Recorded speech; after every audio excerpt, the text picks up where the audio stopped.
I swear people are so fucking unhinged on this app. The other day I got a hate comment. They were like, your husband does everything for you. Do you do anything for yourself? No. If you want to cook, clean, drive yourself to Pilates, go for it. Just because your man probably sucks and didn't understand the Barbie movie at all does not mean that that's my reality. How do you get a man to invest in you and buy you nice things when you don't want to? The same way everybody does that doesn't sleep with the man that they get money from. Make sure he old and ugly and desperate and has false hope. Let me give y'all the formula because I know that's very vague. So if a man is going to be seen out in public with you, he wants a fantasy, right? He wants to see a fantasy woman. So make sure you look cute. He'll give you some money. He's seen out in public with you. You're raising his clout. So he don't need to sleep with you if he got clout. If people thinks he's sleeping with you, if he's taking you out to dinner, he got clout. The false hope that he might get to do it one day is what he's going to be spending towards. And he may not make it to that day. Or you may leave before then. Or you may change your mind, or Aunt Ethel might pass away. You might have to go, to her funeral on his dime, and he may have to wait another couple of months until you're done fake mourning. We don't know, but either way, the false hope is what you use, and his investment towards that is how you get the money. You said we hold that much power in our flower. That's right. You ain't got. If you're used to giving up something in order to receive something, you're dealing probably with somebody your own age, or they think you're stupid. Don't cry, Barbie. If you stop crying, I'll get you whatever you want. Okay, thanks. Get me a Mercedes. Anything that isn't princess treatment should piss you off. He doesn't do thoughtful things for you. Dusty. He doesn't go out of his way to make you happy. Ghetto. He's not willing to go to war for you to make you feel good. Trash. Say what you want about those Disney movies. Those princesses were locked in a high security tower, and those princes had to slay dragons for them. They had to go on a long, arduous journey, take down a damn dragon, rescue her from the highest tower, and protect her on the way back to the kingdom. He needs to fight for you. Dinner and drinks one night, that ain't crap. Showing off his tacky designer clothes like that's something, that has nothing to do with you. He needs to prove himself over time with consistency to earn the woman you are and the king treatment that you plan on giving him. It is a privilege to find a good woman. He needs to be building a kingdom to protect you. He needs to have plans to provide for you, and he needs to prove that he's worthy of being in the presence of a queen. He will only chase you once you have gone completely ghost and completely silent. The funny thing is, when you stop talking, when you have had enough of his bullshit and you go ghost, that is when they always want to come back. When you have nothing else to say, when you've given him 400 chances and he doesn't act right, but on that 401 chance, that's when he wants to come back because you're gone. Silence brings the best out of people because they want what they can't actually have. And as soon as somebody wants you, they end up wanting you. And at this moment, you're contemplating whether you want to take him back once he starts to come running back. But let me tell you, nothing ever changes. He puts you in that same cycle. In a few days, he will continue to do the same thing that he's always done. Oh, I'm gonna change. I'm gonna do this. I'm gonna do that. It's always empty fucking promises. They don't change until you officially walk away completely from them. If you're having a hard time walking away from this toxic type of guy and moving on and detaching, go snag my book where it teaches you how to detach from this toxic guy. Let's talk about the psychology of why men chase women that pull away. I don't know if it's just me, but any single guy that I've ever pulled away from, they've been all about me, and here's why. Number one is scarcity creates value. When you're not always available, you're signaling that your time and energy is valuable, which creates exclusivity, which people want to be a part of. Number two, unpredictability activates the brain. Psychologically, men won't be able to comprehend why you're pulling away, and it's going to build up the psychological factor of them having to solve the puzzle. Number three, it triggers their egos. When you pull away, it bruises their egos, and so they're gonna fight to have you to prove that they deserve you. Number four, mystery fuels desire. If you're not constantly explaining yourself, it creates this sense of sexiness. And number five, it flips the power dynamic. A lot of men are used to women chasing them, so by you pulling away, it switches the power dynamic. Anyways, this is the final makeup look. Love you guys. You talking money, need a hearing aid. You talking about me, I don't see a shade. Switch on my side, I take any lane. Switch on my car, watching them play. I am the main character. Say it with me. I am the main character. You are the main character. You are the main character. So start acting like it. I can't stand when somebody comes into your life and says, oh, it's not all about you. Yes, it is. It's literally about me. It's my life. Just like your life is about you, my life is about me. So I am the main character of my life. You are literally the main character of your life. Like, it's your life. You're not here to beg for love, to chase down attention, any of that. Or explain yourself to people who wouldn't even get a name in your story. They wouldn't even get a name. They're literally waitress, this person, extra, man walking by. Those people should not be affecting your life like that. They're extras in your life. He didn't text you back? Cool, he's an extra. They're talking about you? Great. Extras love drama. They will do or say anything just to get a little bit more camera time. But you are not even moved by background noise. You're too busy building the plot. Let them think what they want. Let them doubt you. Who cares? Their opinions don't pay your bills. They don't build your dream. They don't bring your name into legacy. Main characters don't seek validation. They set the tone. They walk in rooms and change the energy. They fall down. They cry. And they get up even harder. They stop checking his story 1,000 times from a fake account. They stop rereading the messages. You already read it, like you know what it said. You don't have to read it again and again. Stop questioning your worth. Don't take advice from someone who wouldn't even get a name in your credits. If your life was a movie and your life is a movie, stop taking criticism, advice, any of that stuff from a person who would not even get a name in the credits. It would literally be a man walking by. Are you losing sleep over that text that never came? Those people, they're extras, temporary cast members. Start walking like the camera's on you. Live your life like the camera's on you. Because it's your life. Stop explaining yourself like it's an audition. You already got the role. And the ones who keep talking about you, they're just stuck in the cheap seats watching your life unfold. Remember, extras don't get a say in the plot.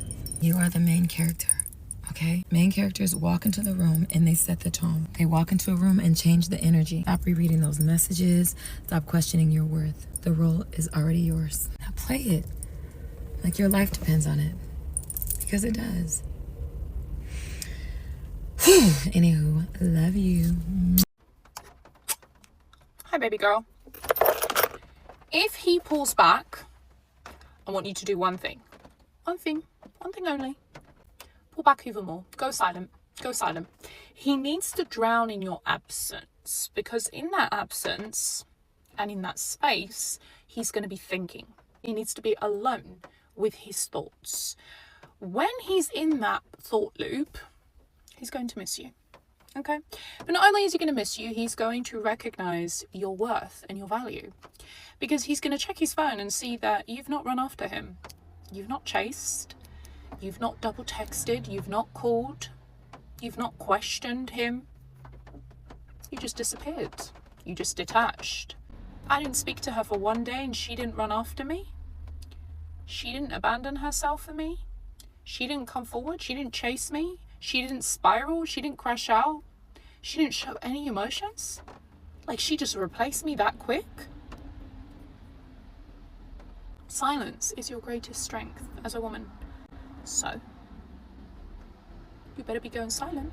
Why do men work so hard to get you? And then when you finally get them a chance, they won't put in the work to keep you. Oh, you thought just because I was chasing you, I actually wanted to catch you. Yo, getting you to do that thing you normally don't do for other men, for me, gives me an ego boost, but that don't mean I want to keep you. Sometimes I do it for the sport. Collecting women is a sport to me. And let me tell you something. All my life, I've been taught how to gain a woman's attention, but secretly inside, I've never been taught how to keep it. But hold on. I learned how to pass the interviews, though. I learned how to say all the right things. Matter of fact, I don't get past the dating interview space. That's why I'm so good at it. Every 6 months, I start this cycle over and over and over and over and over and over again. And that's why you fall for me, is because I'm a serial dater, but I do not like commitment. I chase you not to catch you. I chase you because it's fun for me. And it gives me something to do. You thought I was texting you good morning because I was actually concerned about your morning. I text you that because I was bored as f***. And to be honest, Because I don't know how to fulfill myself inside, I look for validation from women like you. So here you are, acting an ass for me, even though I'm an ass to you, and that does something for me. So just don't confuse me chasing you for me wanting to catch you, cool? Nothing beats a Jet2 holiday. And right now, you can save £50 per person. Thank you, my queen. This is the best day ever. Anything for my princess. You're not receiving princess treatment. Goddess, is this true? You're telling me you're living your life, going out there, living it daily, and you're not receiving princess treatment? This has to change right the fuck now. He's going to be obsessed with you. He's going to be so freaking obsessed with you. And here's the thing. It's not just going to be him. It's going to be every guy on this planet. No more of this bad dates. No more of you having to pay. No more splitting the bill. No more of not receiving flowers, gifts, love, money. That's changing right the fuck now. What I want you to do when you're going to sleep tonight, I want you to envision the future you, the goddess version of yourself. Who is this girl? Who is this goddess? Who is this princess? Who the fuck is she? How many guys are worshiping her? 10? 100? 1,000? 10,000? The world is yours, baby. You just have to start seeing it that way. You have to change the way that you perceive about yourself. It all starts with you. If you don't believe you're a goddess, no one else will. We're just running to the store, Anna. We'll be back in a bit. Okay. I'll sweep the porch while you're gone. And if you don't mind, will you make sure Juanita and Celia do their chores too? Sure thing.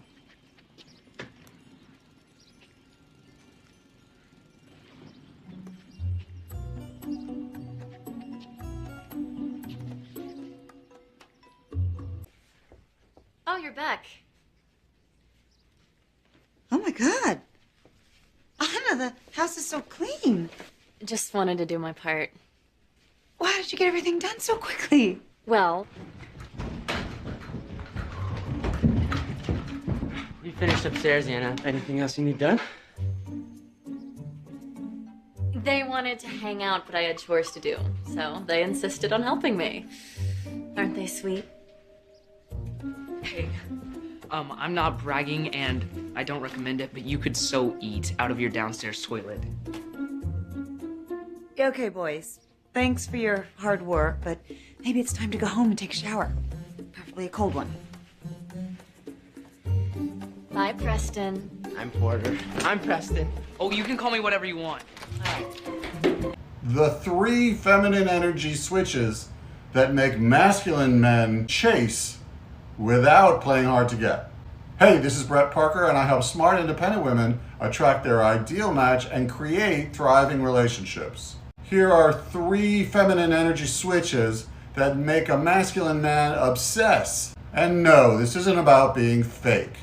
Switch number 1, the reception switch. Instead of telling him about your day, learn to receive his curiosity. When he asks, share with emotion, not just the facts. This triggers his natural desire to give you more attention. Switch number 2, the space creator. Stop filling every silence, planning every date, and solving every problem. Your feminine superpower is making space for his masculine energy to come in. Watch what happens when you pause. And switch number 3, the vulnerability activator. Express your desires, not demands. Instead of asking, why didn't you call? Try, I love hearing your voice. This isn't weakness, it's wielding your feminine power like a queen. The secret? These switches work because they're authentic. You're not manipulating or trying to be somebody you're not. Drop a like and a comment if you're ready to attract, not chase. If you want help with this, let me know. I guarantee by the time we stop working together, you'll be thriving in that relationship with your ideal match. Hope this helps. I just saw this video that hit my heart. This girl on TikTok, she was like, if you got main character energy and you go around other girls with main character energy and like big personalities, that shit should feel like a Marvel movie. bitch, you better talk, okay? Because I swear it does. Now that I'm so in love with myself and my aura and who I am, even my imperfections, yo, I'm obsessed with myself. I love myself so much. And I love being around other dope popping women that got their life together, women that's rich, women that's wealthy, women that are beautiful, like inside and out. Like honestly, the outer is just like an addition, but beautiful women inside, just it makes me feel so good being around those types of women. And it really be making me feel charged up. Like I feel like the only time you're really insecure about being around other women is when you don't feel good about yourself. Like that is a real thing. And I promise you, if y'all not feeling good about yourself, get your habits in check. Your habits are not in alignment to where and who the woman that you want to be, it's not in alignment with that. Because I promise you, when I'm working out, when I'm eating good, there's nothing nobody could tell me. I feel amazing. I feel beautiful. I feel flawless. When I'm drinking my water, can't nobody tell me nothing. And it always feel like it's a Marvel film every time I'm around pretty girls. And I love that for us. Unfortunately, having that main character type of energy, I feel like it do come with girls either being inspired by you or intimidated by you. And I'm not changing for nobody. If you are intimidated by that don't got nothing to do with me. But I love you girls that are really, really genuinely girls. Like I could be around y'all all day. Well, not all day, but often. Also, if you's a girl's girl and you like to support other girls, please y'all go shop my necklace. It's on TikTok shop right now. It says millionaire. It comes with a money manifesting prayer, all of that good stuff, and some good, beautiful healing vibes and energy. Okay, I love y'all. If y'all go purchase it right now, I'm gonna give y'all some extra special little gifts. So go get it. Okay, love y'all. Bye. If you want the princess treatment, if you want him to treat you better than anyone's ever treated you, then I'm going to give you the 5-step blueprint guide, okay? Step number 1, the cognitive dissonance principle. People act the way you tell them that you expect them to act. When you're nagging somebody and you're telling them that they never treat you well, that they're a piece of shit and all that stuff, they're more likely to keep treating you that way. The brain does not like to not meet expectations. Try telling the person who doesn't treat you like a princess that you love the way they treat you and you know that they're always going to come through for you. I know you don't want to hear it, but you'll be surprised. People don't like to let people down when it's actually said in that way. Next, the mirror effect. Treat yourself literally how you want that person to treat you. So you sitting there, running yourself ragged into the ground, never doing anything nice for you, never getting your hair done, never having a nice meal ever in your life, and then demanding that somebody else gives you princess treatment or looks after you does not coincide. You need to already give yourself or try to give yourself the lifestyle, the soft life that you are demanding from somebody else. Do those things for yourself that you love. Buy yourself flowers, take yourself on a nice date, all those things, and then tell him, oh my God, I had such an amazing time. I took myself to this cafe. It was wonderful, without saying, you'd never take me there. Don't do that. Number 3, gratitude amplifies generosity. That's the rule. I know you don't want to hear it, but you've got to genuinely be grateful. You've got to see positive in that person. You've got to tell them how great they are. If you feel genuine gratitude for the thing you have, say you don't have a very nice car, but you're grateful for the not very nice car, you will eventually get a nicer car. So gratitude. Next rule is set the royal standard. Demonstrate that you won't settle for less. If they invite you to do something less than you would set as a standard for yourself, write down your standard. Don't say yes. If it's a last minute thing, don't say yes. For me, being treated like a princess is being a priority. It's not necessarily luxury goods, okay? So if somebody's not doing that for me, I will not lower the royal standard. Last but not least, the art of reciprocity. And that does not mean if he buys you a coffee, you buy him a tea the next day. That does not mean if he buys you a bracelet, you buy him a necklace. No, you need to be reciprocal in the feminine way. And that is, instead of being like, oh, what do I owe you, bro? You say thank you, genuinely, looking at him in the eye, thank you, and enjoying it because he's getting your energy in return for treating you like a princess. When you're very into yourself, you're very secure, you dress cute, you're classy, you look good, you smell good, people gonna come up to you. Girl, you gotta be self-obsessed into yourself. You're not looking around every time the door opens. You're not all up in somebody's mouth, desperately hoping and wishing someone comes up to you. You look like whether anybody comes up to you or not, you're still living your best life. And most people want a part of that. They want to see why you're living your best life and you're sitting there just being you. So when you have main character energy, it's very attractive. So get some main character energy, go out wherever you want to go enjoy what you're doing. Don't go out just to meet people. Go out and do something you actually want to do, you know, because you're going to meet people that have a lot in common with you. If you're already doing something you actually like doing. So you're ready to get spoiled, you're ready to be a princess, and you're ready to get everything that an heiress can get. Okay, I'm gonna teach you how. This video's been done to death, but this is my method. Diet, tan, skincare, hair, facials, everything needs to be done. Everything needs to be done. You want to be treated like a special girl? Be a special girl, okay?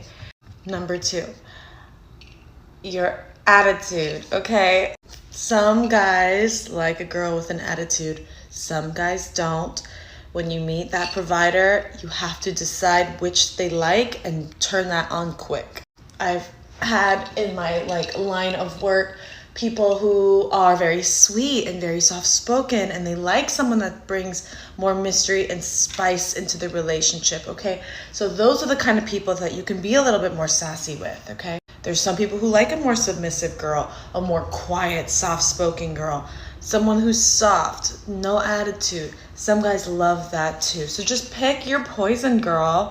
Number 3 is kind of important. This is actually technique. So you always hear everybody say the damsel in distress card. You need to pull this card early on, because in a way it's like a test. You pull the damsel in distress card. There's so many things that I would make up in my life to get ahead with these people that spoil you, because you need to create conflict, because a guy really likes taking care of a woman who needs help, okay? So it's a really good deciding factor in whether or not he's willing to spoil you, because then, you know, there's a lot of guys who talk and they never give, right? So the damsel in distress card, you pull it first. It will quickly decide whether he is going to help you or not. If he doesn't help you, don't waste your time, cut it off. You don't need to be begging someone, especially for a small task. The first damsel in distress card cannot be a big one, it has to be a small one. You have to say something like, oh, I'm going out with my friends tonight. What do you want to treat me? Or, oh, I'm going out tomorrow morning to get my nails done. I'd really like that. And just keep looking. The damsel in distress gets bigger and bigger. Oh, my car. I totaled my car. I need a new one. Oh my gosh, I missed rent. I was just so busy working. These little things, you can get bigger and bigger and bigger and bigger. You know what I mean? Don't be afraid to change your voice. I can talk like this and I can talk like this. A lot of guys like that soft voice. It's a sweet spot for them, okay? I think I need a part 2. Anyway, I hope you enjoyed that. Can you blow my mind? Set off my whole body, whole body. Make me sweat, make me harder, make me lose my breath, make me water. Tell me why she blowing up my cellular. Gotta see if I can fit you in my schedule. You should listen when I told you I wasn't regular. Cause now I'm going. This is how we're leaving first dates, all 2025. Gift and flowers in hand. Okay? Cool? Okay.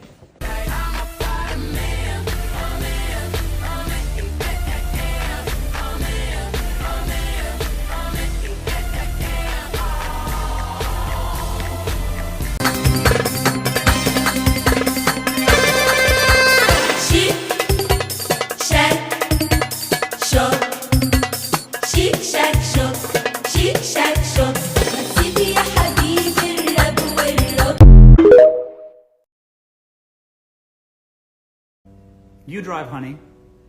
Why don't you just drive? I'm sick of driving. I've been driving all day. Why don't you drive? Princess treatment. You get what I'm saying? You pay this time, I'll pay next time. Princess treatment.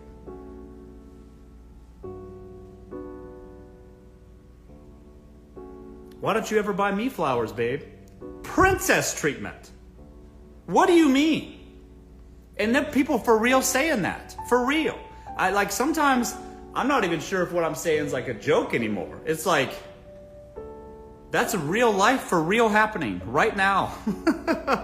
You're gonna get mad at some. What's gonna happen if you start dating those guys that are demanding 50-50 on the first date? One day, you're gonna get frustrated and go, when's the last time you bought me flowers ever? Do you ever think about me when you're in life? When the last time you bought me flowers ever? And then they're gonna say right back to you with a straight face, well, when have you ever bought me flowers? And that's the life you're gonna live. You're gonna have to justify to a man why you never bought him flowers. That's what you're signing up for.